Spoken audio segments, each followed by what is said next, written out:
Hello friends, this is Caly. Thanks so much for joining me today. I am sharing a watercolor card using this new beautiful background stamp called Delicate Outline Flowers. We have the Delicate Flower stamp set, which is a beautiful stamp set with lots of different floral arrangements, but this one is a full background and it is on red rubber.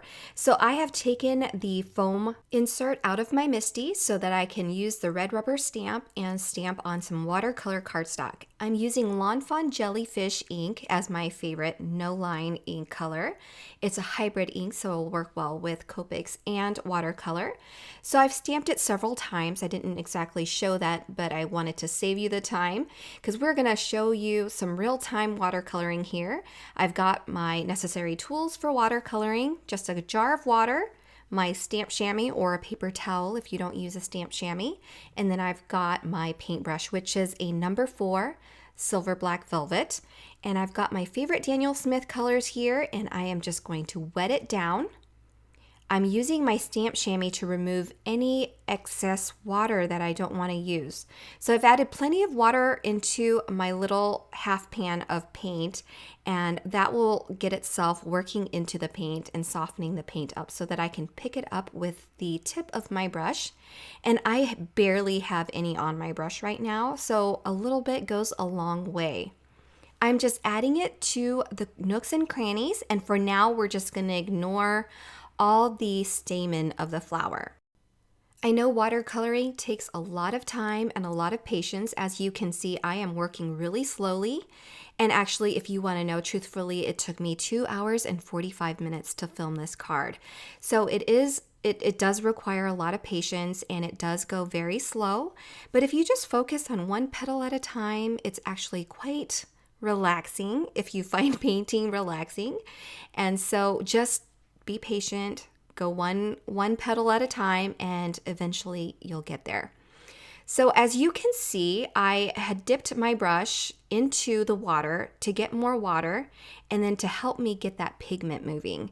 And then now it's a little bit more wet than I'd like, so I've used my brush to kind of wipe up that extra water where I don't want it.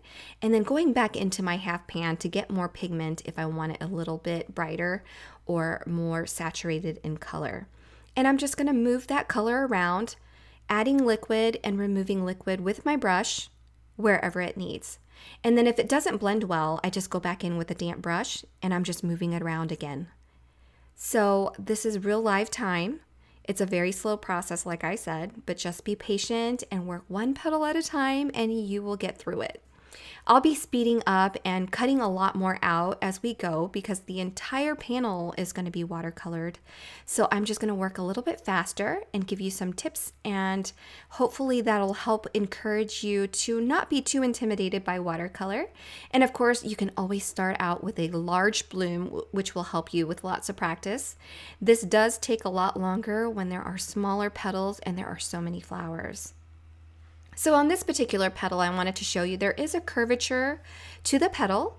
So there's that top portion that's very small, you can barely see it, but you want to add a little bit of shading there where the petal curls so that you add some shading to the underneath portion of that curl as well as the outer portion of the curl. All right, so I'm just moving on to the other different flowers. I'm coloring everything with the same watercolor. That's one thing about my watercoloring. I don't mix a lot of paints. That kind of intimidates me because I feel like if I run out, I'm not going to be able to mix the same mixture. And I don't want to waste a lot of paint, so I just go into one pan at a time. I don't even use a palette.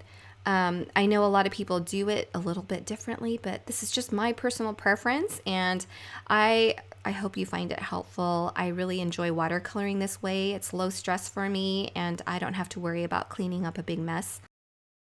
I'm quite particular with my watercolors staying super clean, so that's just me. Anyway, I am going to continue watercoloring every petal, again focusing on one petal at a time. And then once we get done with all of the flowers, we're going to go ahead and work on those centers. I am mixing in some black Payne's Gray here, and then adding a bit of Indian yellow to the center of those flowers. And by the way, if I haven't already said, the color that I use for my flowers is quinacridone violet. It's one of my favorite colors and I reach for it very often. And same with the greens. I do reach for the same greens a lot, and this particular one is sap green. And we're just going to focus again on one leaf at a time. On the stems, I used a lot of paint, but I made sure that my paint was neither too dry or too wet. It draws a line a lot better, and you can always practice on a separate piece of paper if you'd like to make sure that it flows well for a line. And then for each leaf, I view each leaf as 2 petals. So I will shade the bottom of one half and then shade the other half, and I think that that will make it a lot easier. So a little over 2 hours later, we have this beautiful watercolored panel, and typically it does take me a lot longer. I really tried to watercolor fast for this video. I have a Tombow mono drawing pen here. It's the 0.3 size, and I'm just going back in and adding those details on the stamen. And it doesn't have to be perfect, but you get the same idea. I have the stamp to my left to kind of guide me with what it should look like or where the stamen should go. So after I've added all the details back in, it kind of gives your panel a bit more interest. I've die cut a stitched rectangle stitching decorative border around my card panel, and I'm attaching it with foam tape to a piece of fog cardstock. It's just like a grayish color, gray and beige.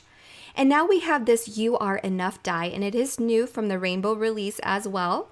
I've die cut the halo using vellum, and I'm going to die cut the sentiment using black cardstock, and then I'm just going to attach some tape runner to the back to adhere them all together. I like the dot tape runner because, as I've mentioned in a previous video, you don't get the dots and adhesive everywhere. The dot only adheres where it touches the cardstock. There is a tiny bit of cleanup for more intricate dies like this, but it's not nearly as bad as getting a bunch of glue everywhere that you have to rub off. I've got my sentiments attached together, so I'll just go ahead and adhere that to the vellum, and then add more adhesive to the back side of the vellum and attach it to the card. Now, I was in a hurry, like I said, but I decided, it didn't need any splatters. It's already detailed and already so busy that I didn't want to add a bunch of splatters and make it too busy. So I also skipped out any jewels or sequins, but again, that's personal preference and you can do it however you like. I hope you enjoyed this card. I hope that my explanation of my watercoloring technique inspires you and helps you to create. Thanks so much for stopping by, and have a great day, everyone. Bye.